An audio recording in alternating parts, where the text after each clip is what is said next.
All right, let's do a recap for Monday. The market has a little bit more time in it. Right now it's almost 4 o'clock.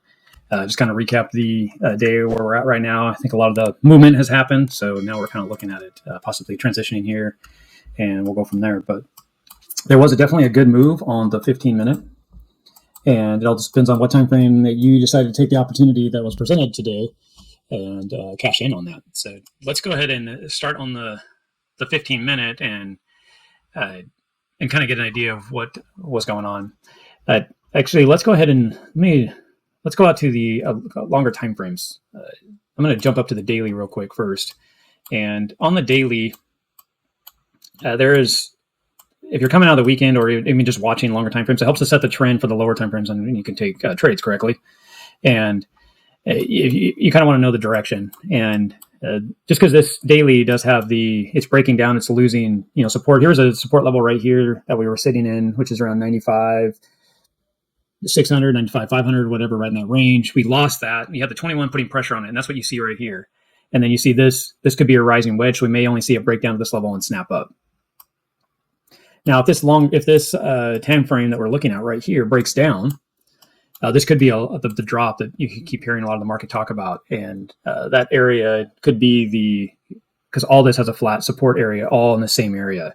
So if you're looking at, some strong support right now is sitting in this 91, 92,000 area. If we start to lose that, obviously this is going to start to crack down, looking for it to go down to this level, this 200 here. But that's not right now. And you wouldn't want to put a trade on and just sit and wait. And that strategy is a good strategy. You want to be charting the daily, and that's not really what we're looking at right now. I'm just looking at it for trend to kind of see what the shorter time frames are looking at. The 4 hour, I'm just going to jump down to that. You can see that we have sell pressure. Our MACD is in the bearish side. RSI is on the bearish side. And today, we're looking at this little window of time right here between these two red vertical bars here. You can see that we were in. Also, the stochastics were giving up, and it gave up over the weekend and breaking down. So you could see this is pulled down. Right now, this white line right here is from the 4 hour. It's looking at this area, and it could see a snap down right here and break down. And that could be a bigger move here to take this liquidity area, the 4 hour. So then we jump into the 1 hour, and this is the trend that we were watching for the day. The chart was up. Our stochastics were up here, breaking down. The MACD was getting ready to cross over at the time and break down as well. So that's all bearish. Everything was bearish.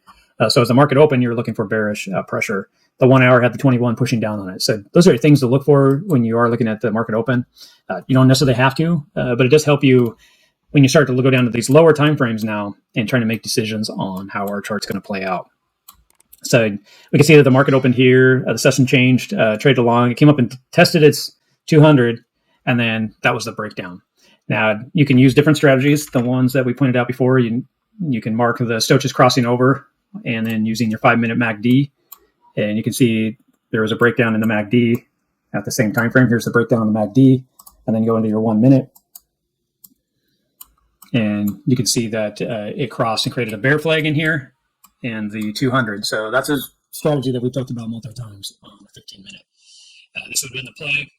You would have saw the breakdown. Here's your back test. There was a back test, however you wanted to look at, getting into this.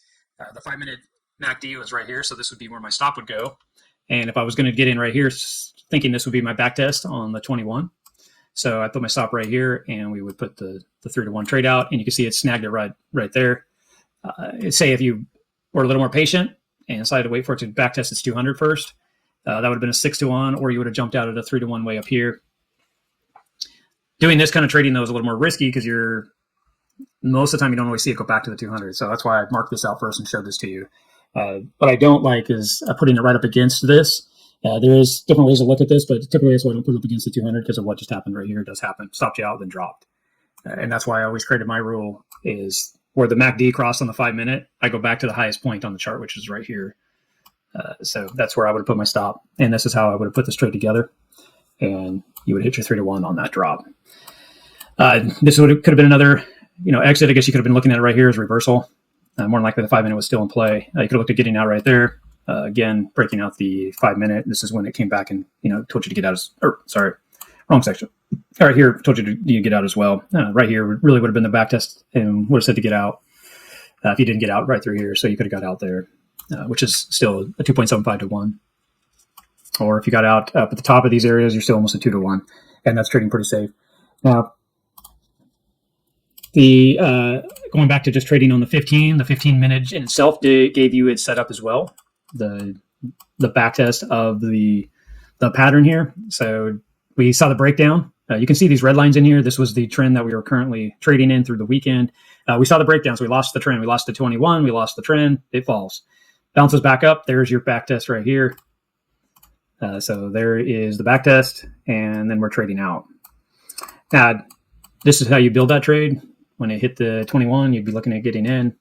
If you wanted to look at back where you'd want to put a stop, you'd have to put your stop up here on the 15 minute if you're going to go look at the 15 minute only. And then same thing, you want to build a 3 to 1. That's saying that this is going to drop down to basically the 92,000 level and have it fall out. Now, this is where it's kind of tough because you're running your stop like that. You know, you could go to where this pattern is. You could say, well, this could backtest to this pattern. So that would be an option as well to help you out. But typically what you want to do is take that top up there as a stop. So this one had traded out. If you go into your 5 minute time frame, right here is where it actually is showing that it may want to reverse. So you could have taken that. And I'm just keeping it simple here. That is our strategy. There is other stuff that you can take consideration to say that's not a back test, and we can look at it in more detail. But we're trying to make things easy here. So that's the idea. So you would have got in. It broke down. When it came up through here, you would have got out. So this would have been 3.7 to 1. The whole point is in trading is obviously successful traders, successful trades, not trades that are constantly just taking down the market. Now, if you traded successful and put your stop where it needed to be, and this trade came down and bounced up and just took you right out right away, or say it came down a little bit and then just fired against you, that's still a successful trade because you built the trade correctly. And that's the other component of trading is, are you following your system and putting the rules where they're supposed to be and following those rules? The guy that I don't like to listen to or complain is he gets in when it's coming up here or whatever. He runs a stop, like, oh, I'm going to put it right here. And this comes up and snags him out.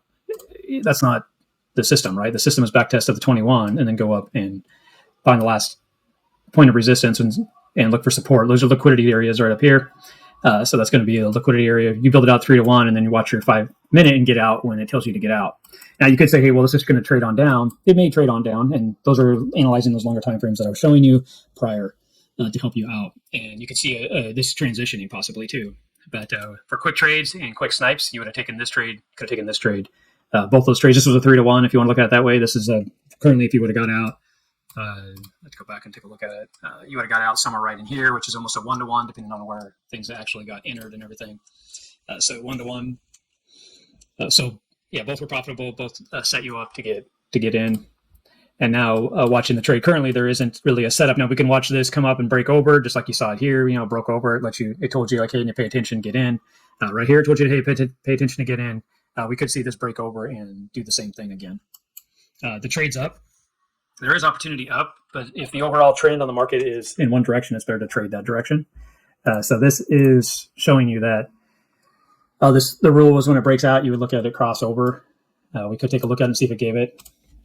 This could be fun, so we'll just take a look real quick. The cross was behind when the 15 minute fired, and that's usually to me, I can't check that box off and agree with the trade. I like to see it where you were back here and you saw the 15 minute, then you saw the cross. So for me, this isn't playing out. I don't like that.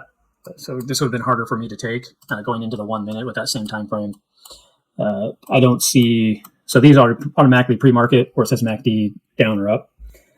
This MACD is behind my 15 minute. So it did create a bull flag right here, but you can see how the bull flag didn't pay out. It didn't rip up out of here and take off, right? It barely rolled over. So this is where people get hurt. And this is why you see the system that I've been talking about. I'm trying to keep it simple here. And I want to see the 15. I want to see this signal right here on this side of it. And then see the rest of this transition. And more times than not, you'll see it move out. So this is kind of that false move that we're just doing a pullback. Very strong sign that we're going to see it roll over. Right now, we're fighting with a 200 and the 21. It almost looks like a sideways price action if you just kind of zoom out and take a look at this 1 minute. It doesn't show a lot of strength for possibly turning yet, but we'll see. You always let the market tell you what it's going to do. Don't start trying to tell the market what to do. Never pays off. So right now you kind of have a topping here and a top through here and a bottom through here, and price action stuck right in the center. So is it going to start to take out these areas and go ahead and let's leave here on the 1 minute, or it's going to go down and take out these areas and continuation down? And if I went out to my 15-minute, I want to see how this is going to roll over and if it's going to let this 21 take this price action and start pushing on it again. Longer time frames are kind of getting to the bottom. The 4 hour does say it needs to go, and the 4 hour and the 15 go together, which we have that on our other videos. So that's the recap for today. I showed you quite a bit of stuff. I'm looking at the trade, looking at the charts, and kind of what's going on. So you can go back, watch the video again, pause it, that kind of stuff. Check it out. I'd love to hear your thoughts on the market as well. Put anything in the comments, and we'll go from there. All righty, guys. Enjoy the rest of the afternoon, and we'll see you in tomorrow's video. Like and subscribe, and we'll catch you the next time. All right, thanks, guys.